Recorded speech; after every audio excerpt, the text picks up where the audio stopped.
औज़ुबिल्लाहिमिनश्शैतानिर्रजीम बिस्मिल्लाहिर्रहमानिर्रहीम। I am Saeed Ahmed Mushtaba, advocate high court.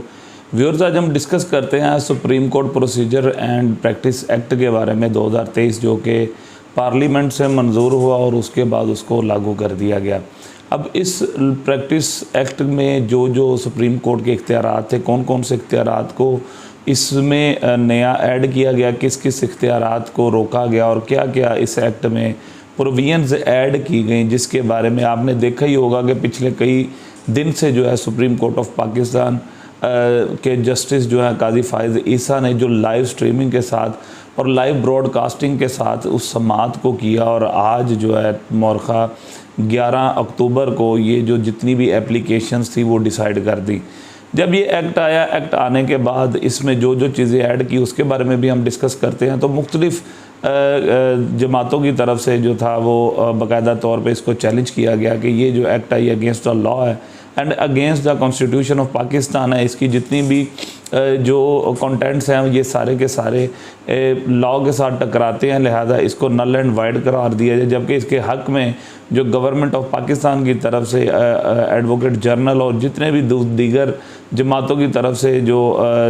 वकील वकला हजरात थे, सब ने अपने अपने दलाइल पेश किए, और ये डेली बेसिस पे तकरीबन 5 से 7 घंटे या 10 घंटे की डेली समाअत चलती रही है। और आज इस को डिसाइड कर दिया गया है प्रोसीजर एंड प्रैक्टिस एक्ट 2023 को, जिसमें बाकायदा तौर पे 10/5 के तनासब से इस एक्ट को बरकरार रखा गया है। और बाकायदा तौर पे जस्टिस काजी फाइज़ ईसा ने जो है वो इसको पढ़ के भी सुनाया और फैसले को, और बताया भी कि कौन कौन से कंटेंट को कितने कितने तनासब से जो है वो बरकरार रखा गया, और ओवरऑल जो डिसीजन है वो डिसीजन क्या आया, वो सब आपने न्यूज़ में सुन लिया होगा। अब चलते हैं इस एक्ट की तरफ, और कॉन्स्टिट्यूशन ऑफ पाकिस्तान के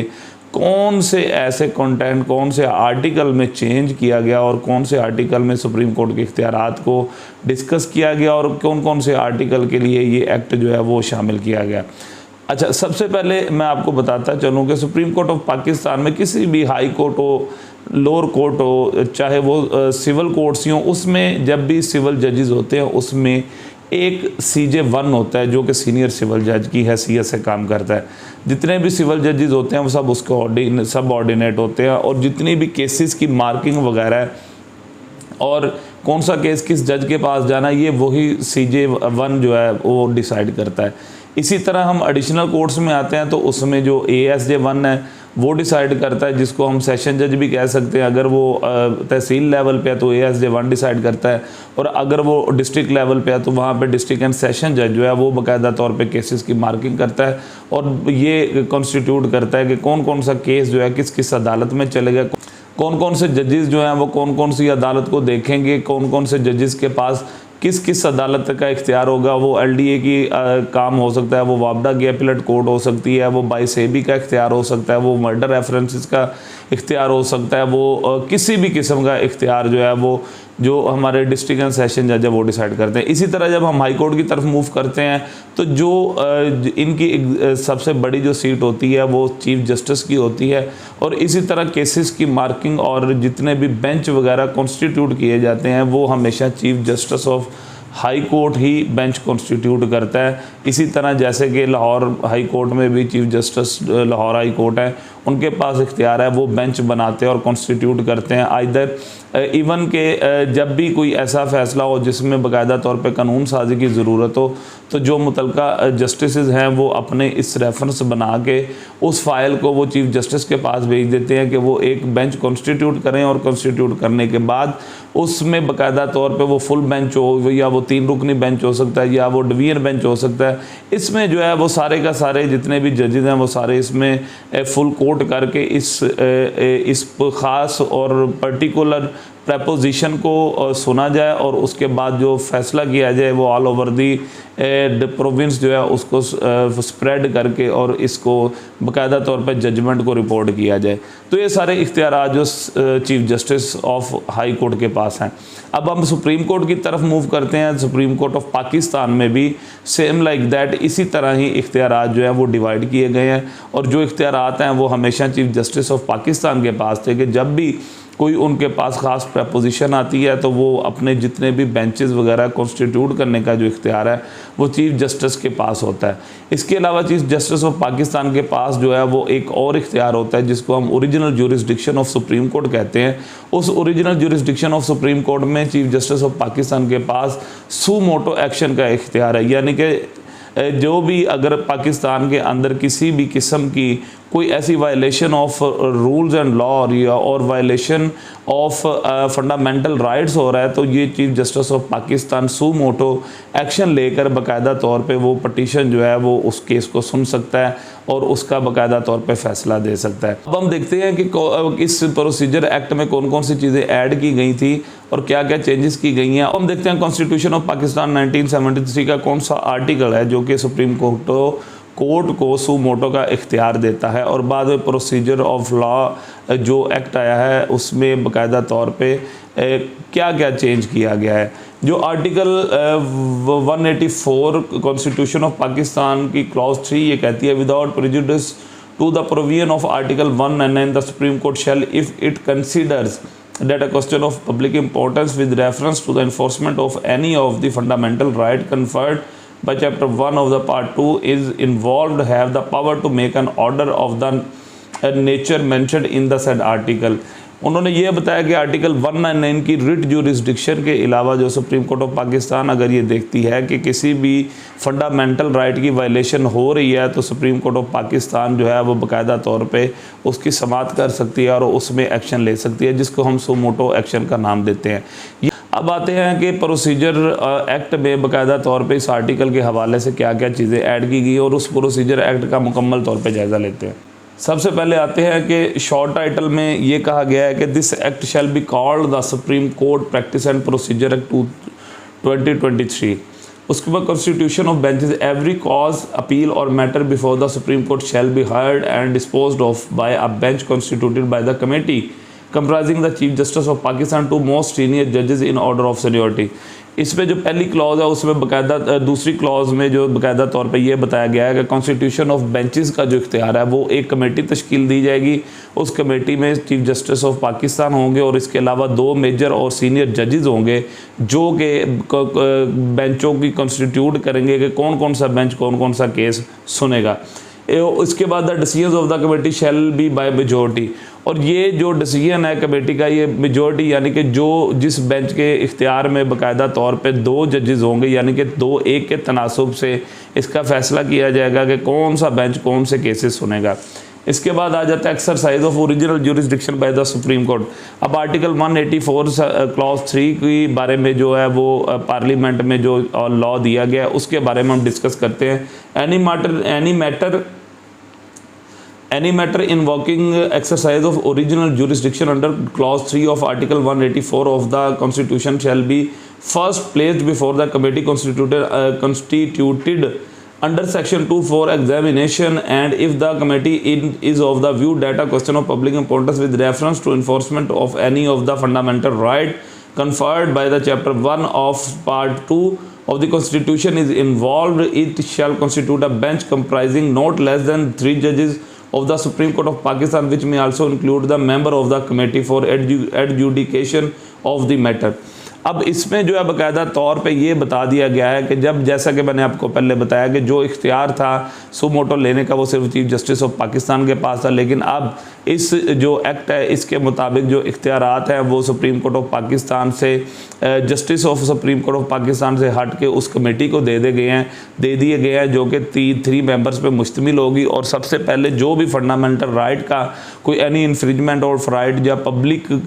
एट होल के अगेंस्ट कोई भी ऐसा एक्ट होता है और उसका जो सू मोटो अगर सुप्रीम कोर्ट ऑफ पाकिस्तान लेना चाहती है तो सबसे पहले उस सू मोटो लेने से पहले उस कमेटी के सामने वो मैटर रखा जाएगा कि ये ख़ास मैटर है, ये पर्टिकुलर मैटर में हमें सू मोटो लेना चाहिए। उसके बाद उस सू मोटो को लेने के लिए जो है वही कमेटी जो है वो 3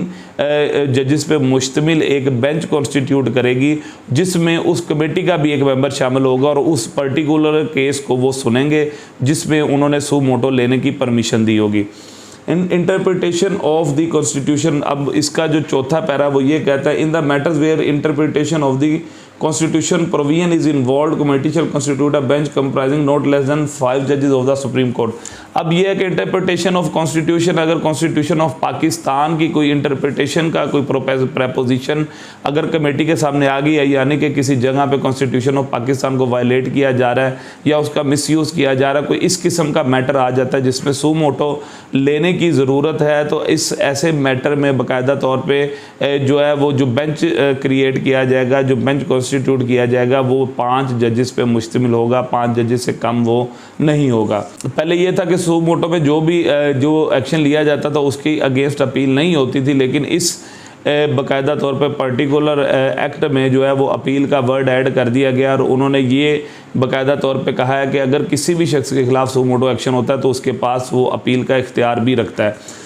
An appeal shall be live within 30 days from an order of the bench of the Supreme Court who has exercised jurisdiction under clause 3 of Article 184 of the Constitution to a larger bench of the Supreme Court, and such appeal shall for hearing be fixed within a period not exceeding 14 days। अब उन्होंने ये कहा कि अगर कोई ऐसा फैसला कर देता है वो 3 रुकनी बेंच जो कि कॉन्स्टिट्यूट की हुआ था 184 क्लॉज 3 के तहत, और उन्होंने सू मोटो एक्शन लिया था, कि पहले को इसमें अपील का इख्तियार ही नहीं था, लेकिन अब वो अपील का इख्तियार भी बाकायदा तौर पे मेंशन कर दिया गया है कि वो 30 डेज़ के अंदर जिसके खिलाफ भी वो फैसला होता है वो 30 डेज़ के अंदर जो है वो अपील दायर कर सकता है और उस अपील को 14 दिन के अंदर अंदर फिक्स किया जाएगा। The right of appeal under subsection 1 shall also be available for an aggrieved person against whom an order has been made under clause 3 constitute prior to the commencement of this act। अब इसमें retrospective effect की बात हो रही है कि जो भी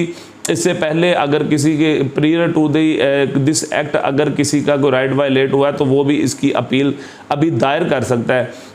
जो कि जिसको रेट्रोस्पेक्टिव एक्ट कहते हैं, कि जो इस एक्ट का बाकायदा तौर पे जो नफाज है वो पिछले प्रोसीजर्स पे भी है, जो इससे पहले जो भी जितने भी सू मोटोज लिए जा चुके हैं उन प्रोसीजर्स पे भी इस एक्ट का जो है वो बाकायदा तौर पे ये एक्ट लागू होगा। तो ये इस क्लॉज में कहा है कि वो शख्स जो पिछले जो सू मोटो लिए गए इस एक्ट से पहले जो भी एग्रीव्ड पर्सन है वो आज के दौर में भी उसकी अपील जो है वो फाइल कर सकते हैं। Provided that the appeal under this subsection shall be filed within 30 days of the commencement of this act। और ये उन्होंने साथ प्रोविजन दे दिया कि ये एक्ट लागू होते साथ ही वो लोग जो इससे पहले किसी के खिलाफ सू मोटो लेके कोई ना कोई डिसीजन दिया गया था वो इसको बाकायदा तौर पे इसकी अपील 30 डेज़ के अंदर अंदर वो दायर कर सकते हैं इस एक्ट के लागू होने के बाद। Right to appoint counsel for choice, छठा जो है क्लॉज वो ये कहता है कि for filing a review application under article 188 of the constitution a party shall have the right to appoint counsel for the choice। इसमें यह है कि वो अपनी चॉइस का काउंसिल कर सकता है application for fixation of urgent matter जो है उनकी फिक्सेशन के लिए, जिसको हम अर्ली हियरिंग की एप्लीकेशंस कहते हैं, कि वो इस एक्ट के तहत वो अपनी एप्लीकेशन दे सकता है इन मैटर्स में। Act override other law is it the provision of this act shall have effect not with standing any thing contained in any other law, rules or regulation for the time being in force or judgment of any court including the Supreme Court and High Court। तो ये जो चीज़ें जितनी भी मैंने discuss की हैं आपके साथ, इसमें जो सिंपली इसका ओवरव्यू मैं देने जा रहा हूँ, इसका ओवरव्यू ये है कि सुप्रीम कोर्ट ऑफ पाकिस्तान का जो चीफ जस्टिस था उसके पास इख्तियार था कि वो सू मोटो का एक्शन ले सकता था आर्टिकल 184 क्लॉज 3 के तहत। अब जो है उस सू मोटो एक्शन का जो इख्तियार है वो एक कमेटी बना दी गई है, उस कमेटी को ट्रांसफ़र कर दिया गया और उस कमेटी में जो एक जज है वो चीफ जस्टिस की सरबराही में होगी और 2 जजेस जो है उनके सीनियर जजेस होंगे। वही कमेटी जो है वो फैसला करेगी कि कौन सा केस किधर जाना है, कौन सा बेंच कैसे कॉन्स्टिट्यूट करना है, किस केस के लिए कौन सा बेंच जो है वो कॉन्स्टिट्यूट करेगा और वो बेंच उस केस को सुनेगा। इसके बाद जो दूसरा चेंज आया वो ये आया कि जो भी सू मोटो का एक्शन होगा पहले वो कमेटी में रखा जाएगा। अगर वो कमेटी कंसिडर करती है कि वाकई ही इसमें सू मोटो एक्शन लेना चाहिए और वो 2-1 के तनासुब से या 3-0 के तनासुब से वो इस पर एग्री होते हैं तो वो बाकायदा तौर पर उसका सू मोटो एक्शन लेंगे, अदरवाइज़ वो एक्शन नहीं ले सकते। तीसरी जो बात है वो बेजर ये थी कि सू मोटो एक्शन के खिलाफ कोई अपील नहीं होती थी, लेकिन अब इस एक्ट में वो अपील दाखिल कर दी गई है कि 30 डेज़ के अंदर जो है वो अपील दायर हो सकती है और 14 दिन के अंदर अंदर उस अपील को फिक्स किया जाएगा। उससे अगली बात जो है रेट्रोस्पेक्टिव इफेक्ट के बारे में डिस्कस किया गया कि ये एक्ट उन पिछले तमाम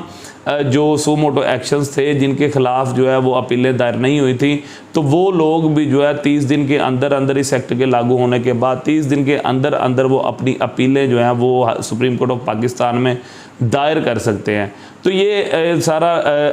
प्रोसीजर एंड प्रैक्टिस एक्ट था सुप्रीम कोर्ट ऑफ पाकिस्तान का 2023 का, जिसको आज बाकायदा तौर पे 10/5 के तनासुब से वो है बाकायदा तौर पे इसको मंजूर कर लिया गया है और अब ये एक्ट जो है वो नाफिजुल अमल करार दिया गया है और अब बाकायदा तौर पे अब सुप्रीम कोर्ट ऑफ पाकिस्तान में इसी एक्ट के तहत जो है वो तमाम प्रोसीजर और तमाम मामला चलेंगे। तो ये सिंपल एक ओवरव्यू था। इसी तरह हमारा चैनल देखते रहिएगा और इंशाल्लाह हम अपने में मज़ीद चीज़ों के बारे में डिस्कस करेंगे। Thank you so much. अल्लाह हाफ़िज़।